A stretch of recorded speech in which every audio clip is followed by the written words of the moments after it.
This week we had an ice storm caused by freezing rain. It coated everything with a sheet of ice and then it snowed, so the snow stuck to all the ice. It caused havoc on the roads as cars slid into each other. The power kept going out as the weight of the ice broke the wires.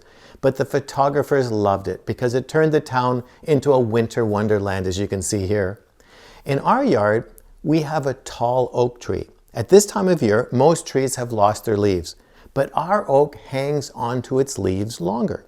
So when the ice storm hit, it coated all the leaves and the branches with ice, and then a layer of snow stuck to them, weighing them down, causing all the limbs to droop severely. Then when the wind blew, the entire top of the tree bent so far that it snapped off and fell to the ground. And you can see the size of the limbs on the ground here. And where it snapped off on the tree, you can see the gaping wound. So suddenly, we're in the logging business, chopping up the limbs for disposal. But it wasn't hard to see the analogy with people. The tree wouldn't let go of its leaves. That's like people who won't give up past hurts that they hang on to, like unforgiveness, or those who have lots of hurts from the past that they don't know how to get rid of. The leaves represent our emotional baggage that we're hanging on to. When a storm of stress hits, all the past hurts get magnified and weigh you down with emotional pain.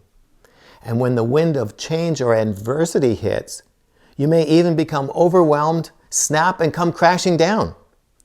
So the moral of this story is this. If you've never dealt with the pain of your past and your emotional stuff, you're vulnerable to being overwhelmed when your stress levels increase.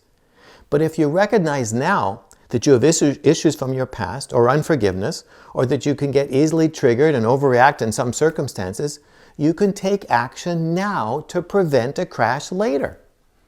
Ask God, what are you still holding on to that's weighing you down? It could be things like anger, offenses, betrayal, or rejection. And you can be free of those weights. Talk to a pastor or counselor. Or you could join our Free Your Mind program, where we walk people through to mental, emotional, and spiritual freedom through weekly videos. And if you'd like to join Free Your Mind, just click on the link below this video to subscribe. And I'll talk to you again next week, but this week, don't hang on to your leaves and risk a crash. Take action today.